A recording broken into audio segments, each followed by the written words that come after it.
नमस्कार दोस्तों, स्वागत है एक बार फिर आपका आपके अपने यूट्यूब चैनल जेडी एजुकेशन पर। दोस्तों, आज की वीडियो में हम बात करेंगे प्रोफेसर राजेंद्र सिंह यानी कि रज्जू भैया यूनिवर्सिटी के बीएड सेकंड सेमेस्टर के second compulsory paper theoretical foundation of curriculum का आज का हमारा जो टॉपिक है, जिस टॉपिक को आज हम लोग इस वीडियो में पढ़ने वाले हैं, वह है आपका करिकुलम डिजाइन एंड क्लासिफिकेशन, मतलब कि पाठ्यक्रम रूपांकन एवं उसका वर्गीकरण।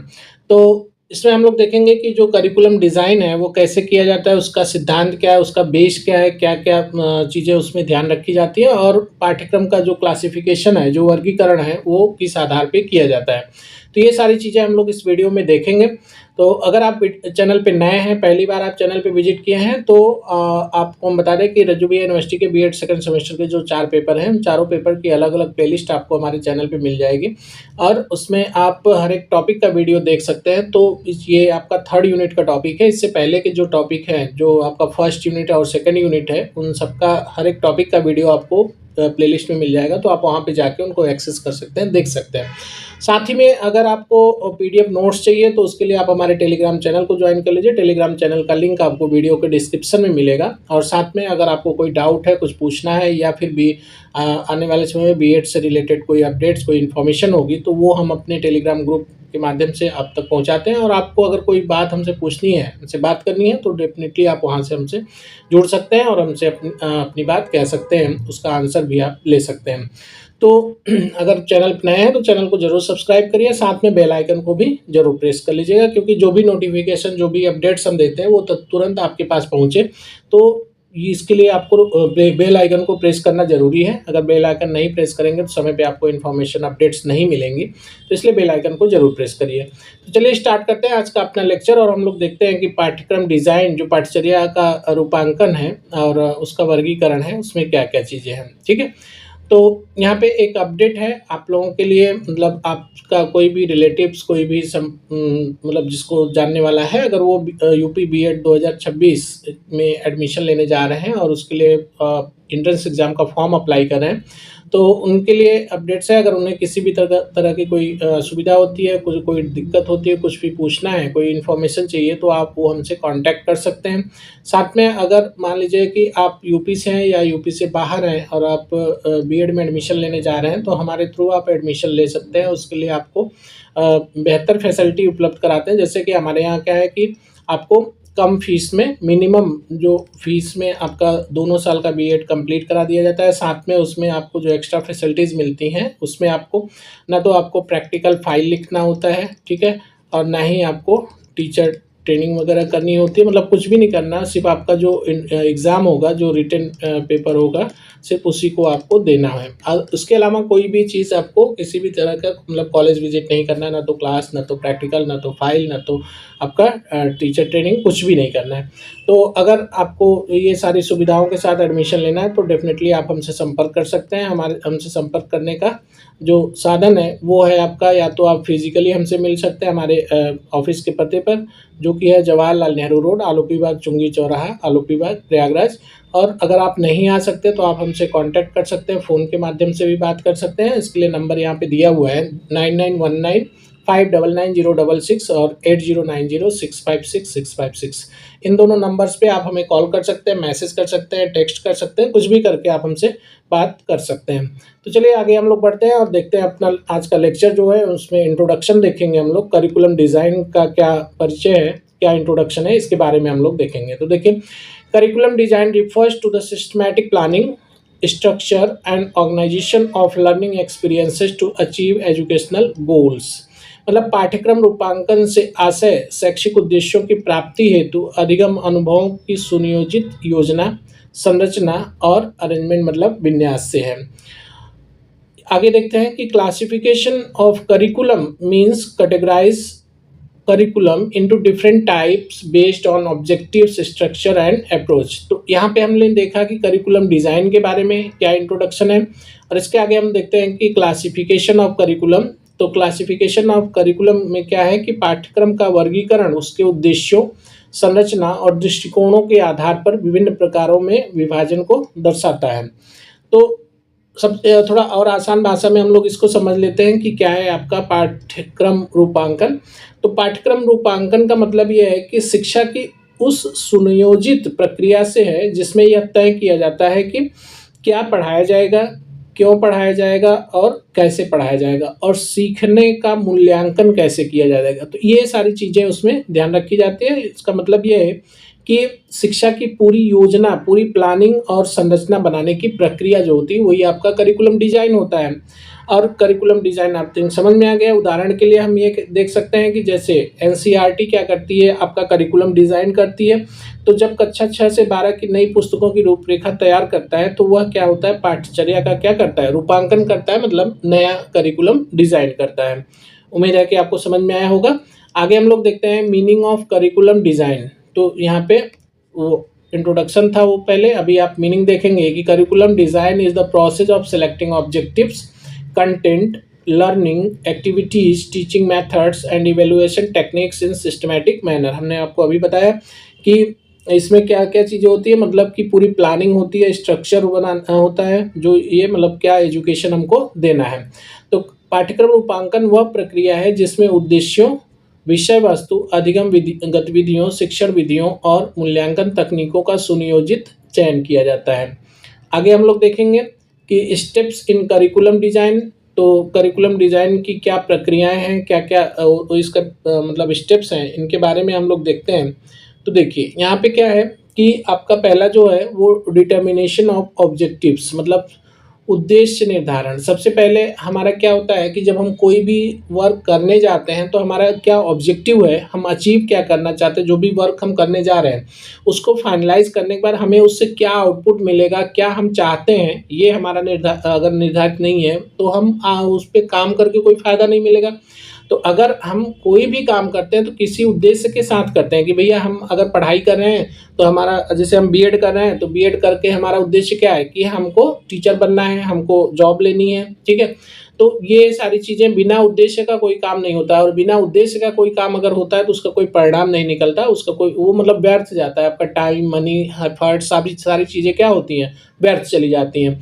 तो कोई भी काम आप करें बिना उद्देश्य का कोई भी काम नहीं होता है। तो ये इसी तरह यहाँ पे ये जब हम करिकुलम डिज़ाइन करते हैं तो सबसे पहले हम क्या उस ध्यान रखते हैं कि हमारा उद्देश्य क्या है। तो clear educational aims and learning outcomes are defined, मतलब स्पष्ट शैक्षिक लक्ष्य और अधिगम परिणाम निर्धारित किए जाते हैं कि इससे हमें क्या परिणाम लेने हैं। सेकंड बात करेंगे सिलेक्शन ऑफ कंटेंट, उसके बाद आता है आपका विषय वस्तु। तो विषय वस्तु जो होनी चाहिए वो क्या होनी चाहिए, तार्किक होनी चाहिए, प्रासंगिक होनी चाहिए, है ना, सार्थक होनी चाहिए और उपयुक्त होनी चाहिए। मतलब जो लर्नर हैं उनकी नीड्स, उनकी रुचि, उनका इंटरेस्ट, उनके हिसाब से निर्धारित की जानी चाहिए। Content must be relevant, meaningful and age appropriate, मतलब विषय वस्तु क्या होनी चाहिए, प्रासंगिक होनी चाहिए, सार्थक होनी चाहिए और आय उपयुक्त होनी चाहिए। नेक्स्ट थर्ड देखेंगे हम लोग ऑर्गेनाइजेशन ऑफ कंटेंट, मतलब विषय वस्तु का संगठन कैसे किया जाए। तो संगठन का मतलब यह है कि उसमें आपका क्या करना है कि content arrange logically and psychologically, मतलब विषय वस्तु का तार्किक एवं मनोवैज्ञानिक क्रम में अरेंजमेंट, विन्यास किया जाए। ये आपका थर्ड का मतलब हुआ कि विषय वस्तु का संगठन कैसे करना है। आगे हम लोग देखते हैं सिलेक्शन ऑफ लर्निंग एक्सपीरियंसेस, अधिगम अनुभवों का चयन। तो इसमें क्या चीज़ें आती हैं, एक्टिविटीज़, प्रोजेक्ट्स, एक्सपेरिमेंट्स, डिस्कशन, मतलब कि गतिविधियाँ। सिलेक्शन मतलब हमारा अनुभव, जो अधिगम अनुभव है उसका चयन करना है तो वो किस तरह से होना चाहिए, तो उसमें शामिल होना चाहिए जैसे आपकी गतिविधियाँ होनी चाहिए, परियोजनाएं होनी चाहिए, प्रोजेक्ट्स होना चाहिए, एक्सपेरिमेंट्स होना चाहिए और डिस्कशन वगैरह होना चाहिए, ग्रुप डिस्कशन। इससे हम क्या कर सकते हैं कि हमारा जो आउटकम है वो बेहतर हो सकता है। नेक्स्ट हम लोग देखेंगे इवैल्यूएशन एंड फीडबैक, मूल्यांकन एवं प्रतिपुष्टि। तो कंटिन्यूअस असेसमेंट एंड इम्प्रूवमेंट, इसमें क्या होना चाहिए कि लगातार मतलब सतत मूल्यांकन होना चाहिए और उसमें इम्प्रूवमेंट भी करते जाना चाहिए। जैसे मान लीजिए कि हम मूल्यांकन कर रहे हैं और हमें कुछ कमियां नज़र आ रही हैं तो हम क्या करेंगे उसमें और भी इम्प्रूवमेंट करेंगे और चीज़ों को चेंज करेंगे, उसमें कुछ नई चीज़ें जोड़ेंगे, कुछ जो जिनका मतलब ड्रॉबैक आ रहा है उनको हटाएंगे, उनको रिमूव करेंगे। तो ये सारी चीज़ें इसमें देखनी है। आगे हम लोग देखते हैं प्रिंसिपल्स ऑफ करिकुलम डिज़ाइन, पाठ्यक्रम रूपांकन के सिद्धांत। तो इसके प्रिंसिपल्स क्या हैं, तो देखिए प्रिंसिपल मतलब जब हम यहाँ पे देखते हैं, पीछे भी जो हम टॉपिक्स पढ़ाए हैं उसमें भी हमने प्रिंसिपल की बात की है। तो प्रिंसिपल जो है वो कॉमन से है कि ये क्या होना चाहिए, चाइल्ड सेंटर्डनेस होना चाहिए, मतलब बाल केंद्रित सिद्धांत पे आधारित होना चाहिए। क्या पाठ्यक्रम का निर्माण जो होगा, जो डिजाइन होगी, वो किन बातों पे मतलब किन सिद्धांतों पे कार्य करता है, ये सारी चीज़ें। तो पहला क्या है कि इसे बाल केंद्रित होनी चाहिए, है ना। और इसमें बच्चों की रुचि, आवश्यकता और क्षमता को महत्व दिया जाता है। गतिविधि आधारित शिक्षा पर बल दिया जाता है और ये सारी चीज़ें इसमें ध्यान रखी जाती है। दूसरा क्या है, प्रिंसिपल ऑफ फ्लेक्सिबिलिटी, मतलब लचीलेपन का सिद्धांत। तो वही लचीलेपन का सिद्धांत मतलब ये है कि ये टाइम बाउंडेड नहीं होना चाहिए, रिजिड नहीं होना चाहिए, ये समय के हिसाब से क्या हो, बदलते रहना चाहिए। कोई नई टेक्नोलॉजी आ रही, कोई नई चीज़ें आ रही तो वो उसमें इन्वॉल्व किया जाए, तो समय के साथ क्या हो, परिवर्तित रहे, समाज की क्या ज़रूरत है उसके हिसाब से परिवर्तनशील हो। तो इसका मतलब कि जो पाठ्यक्रम है वो क्या होना चाहिए, फ्लेक्सिबल होना चाहिए, उसको रिजिड नहीं होना चाहिए। नेक्स्ट हम बात करेंगे प्रिंसिपल ऑफ इंटीग्रेशन, एकीकरण की का सिद्धांत होना चाहिए इसमें। एकीकरण का सिद्धांत से क्या मतलब है कि विभिन्न विषयों को आपस में जोड़ के पढ़ाया जाना चाहिए, ऐसा। तो ये एक सिद्धांत है, एकीकरण मतलब इंटीग्रेशन का सिद्धांत क्या कहता है कि कई जो सब्जेक्ट हैं उनको क्या करना, इंटरकनेक्ट करना चाहिए ना, विभिन्न विषयों को आपस में जोड़ के पढ़ाया जाता है। जैसे कि मान लीजिए कि आप इन्वायरमेंटल पढ़ा रहे हैं, तो इन्वायरमेंटल में क्या है कि पर्यावरण अध्ययन में विज्ञान और सामाजिक विज्ञान का समावेश कर दें, ठीक है, दोनों को जोड़ देंगे तो उससे हम ज़्यादा अच्छा अचीव कर सकते हैं, ज़्यादा अच्छा चीज़ें सीख सकते हैं।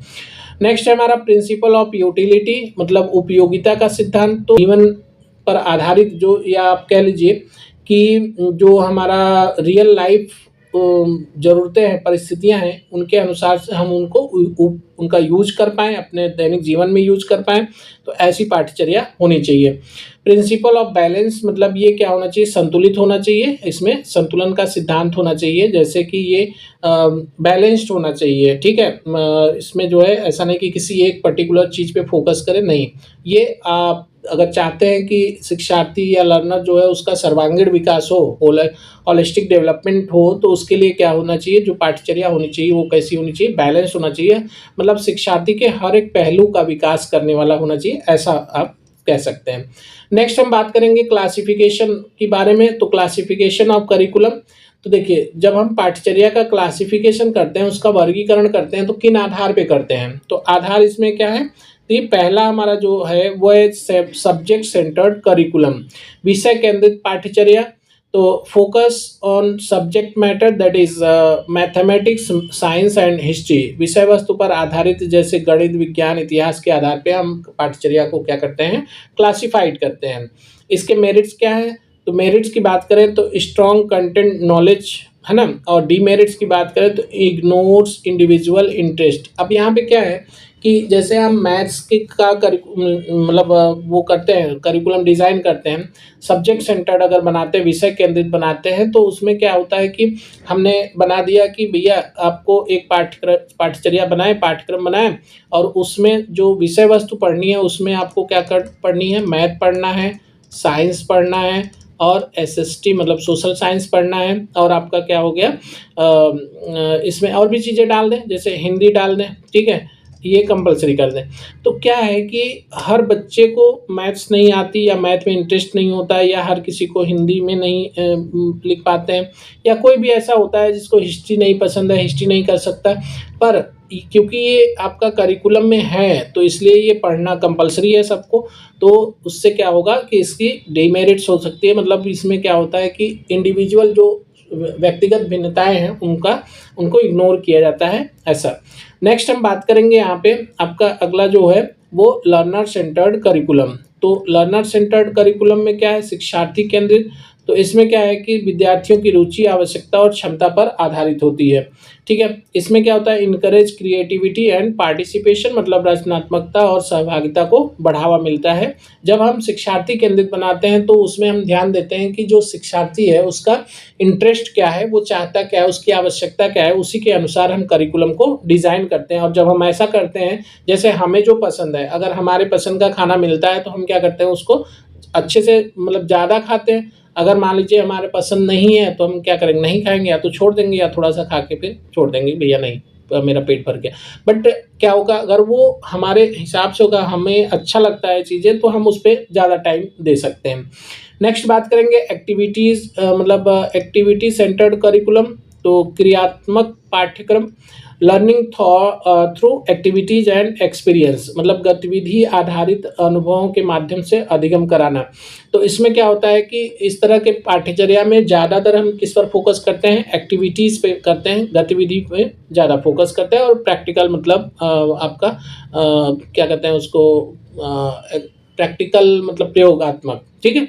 नेक्स्ट हम बात करेंगे एक्सपीरियंस सेंटर्ड, अनुभव केंद्रित पाठ्यक्रम, तो इम्फेसाइजेस रियल लाइफ एक्सपीरियंसेस, वास्तविक जीवन के अनुभवों पर आधारित, इस मतलब वास्तविक जीवन के अनुभव है उन पर भी आधारित जो पाठ्यचर्या डिजाइन करते हैं, वो इस पर भी हम क्लासिफिकेशन करते हैं। आगे हम लोग बात करेंगे कोर करिकुलम, मूल पाठ्यक्रम क्या होता है, तो common learning experiences for all student, सभी विद्यार्थियों के लिए एक समान अनिवार्य विषय कर दिया जाए, जैसे कि सभी के लिए मैथ्स अनिवार्य कर दिया जाए, या सभी के लिए हिंदी अनिवार्य कर दिया जाए, या सभी के लिए साइंस अनिवार्य कर दिया जाए, ऐसा इस आधार पे भी हम करिकुलम डिज़ाइन करते हैं।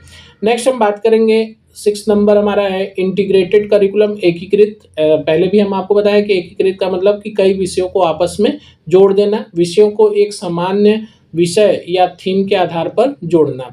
लास्ट में हम देखते हैं कि हिडन करिकुलम, गुप्त पाठ्यक्रम क्या है, unwritten unofficial lesson learn through school environment, मतलब जब ऐसा होना चाहिए कि उसमें कुछ ऐसी चीज़ें जो मेंशन ना हो, जो रिटन में ना हो कि करिकुलम में दिया हो, बट वो क्या हो कि स्कूल के इन्वायरमेंट, जो आपका विद्यालय का वातावरण है, उससे सीखने को मिले, तो उसको हम अनौपचारिक कह सकते हैं कि विद्यालय के वातावरण से अनौपचारिक रूप से सीखे गए मूल्य और व्यवहार, इसके आधार पे भी हम वर्गीकरण करते हैं।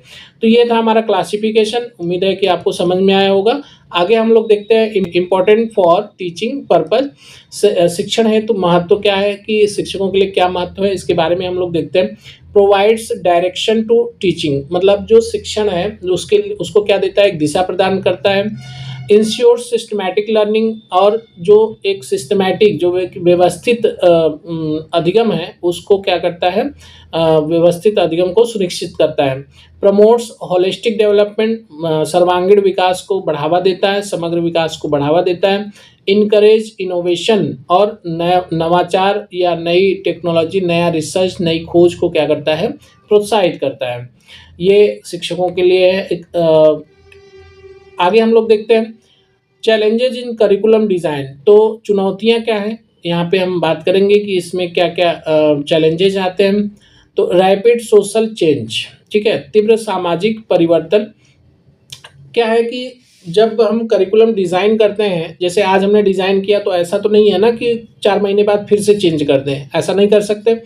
बट क्या होता है कि जो सामाजिक परिवर्तन होता है वो बहुत तेज़ी से हो रहा है या होता है, तो उसके हिसाब से क्या होता है, चीज़ें जो है हम तुरंत उसको मतलब अडॉप्ट नहीं कर सकते, या तुरंत हम करिकुलम को उसके हिसाब से नहीं डिज़ाइन कर सकते, तो ये चैलेंजेज आते हैं। टेक्नोलॉजिकल एडवांसमेंट, जो आपकी तकनीकी उन्नतियां हैं, वो दिनों दिन मतलब निरंतर उसमें उन्नति हो रही है, निरंतर उसमें प्रगति हो रही है, जिसकी वजह से हम हर चीज़ को उसमें अपने करिकुलम में शामिल नहीं कर पाते। डाइवर्स लर्नर नीड, जो शिक्षार्थी हैं, जो सीखने वाले हैं, उनकी विविध आवश्यकताएं होती हैं, जिसको हम तुरंत फुलफिल नहीं कर सकते। रिसोर्स लिमिटेशन, और संसाधनों की कमी भी रहती हैं। तो ये चैलेंजेस थे। आगे हम लोग इसका निष्कर्ष देखते हैं, कंक्लूजन। तो curriculum design and classification are essential for effective teaching learning, मतलब पाठ्यक्रम रूपांकन और वर्गीकरण प्रभावी शिक्षण अधिगम के लिए अत्यंत आवश्यक हैं। A well design curriculum must be dynamic, flexible, learner centred and socially relevant, मतलब कि एक व्यवस्थित या उत्तम पाठ्यक्रम होना चाहिए, क्या गतिशील होना चाहिए, लचीला होना चाहिए, शिक्षार्थी केंद्रित होना चाहिए, और सामाजिक रूप से क्या होना चाहिए, प्रासंगिक होना चाहिए, रेलिवेंट होना चाहिए। उम्मीद है कि आपको वीडियो अच्छा लगा होगा, जानकारी अच्छी लगी होगी, और आप अपने एग्जाम में अगर इस पर कोई प्रश्न आता है तो डेफिनेटली आप लिख के आएंगे, ऐसी हम उम्मीद करते हैं। तो चलिए, आज की वीडियो में हमने यहाँ तक पढ़ा। अगर वीडियो आपको पसंद आया हो तो वीडियो को लाइक ज़रूर करिएगा, और साथ में अगर आपको कोई फीडबैक देना हो या कुछ भी पूछना हो, कोई डाउट हो, तो आप हमें कमेंट ज़रूर करिएगा और शेयर भी करना है वीडियो को उनके साथ जिन जहाँ तक हम नहीं पहुँच पाए, या अगर ऐसे कोई लोग हैं जिनको नीड है इसकी, उनके साथ से ज़रूर शेयर करिएगा। और साथ में अगर आप पहली बार चैनल पे आए हैं तो आप चैनल को सब्सक्राइब जरूर कर लीजिए और साथ में बेल आइकन को भी जरूर प्रेस कर लीजिए, क्योंकि अगर आप बेल आइकन नहीं प्रेस करेंगे तो आपको जो अपडेट्स, जो भी इन्फॉर्मेशन जो हम देते हैं वो समय पे नहीं मिलेंगी। इससे आपका क्या हो सकता है, नुकसान हो सकता है। तो इसलिए आप बेल आइकन को जरूर प्रेस कर लीजिए ताकि हर इन्फॉर्मेशन आपको समय पे मिले। तो वीडियो में आज यहीं तक, मिलते हैं हम नेक्स्ट वीडियो के साथ। तब तक आप अपना ख्याल रखिए, मन लगा के पढ़ाई करिए। बहुत बहुत धन्यवाद।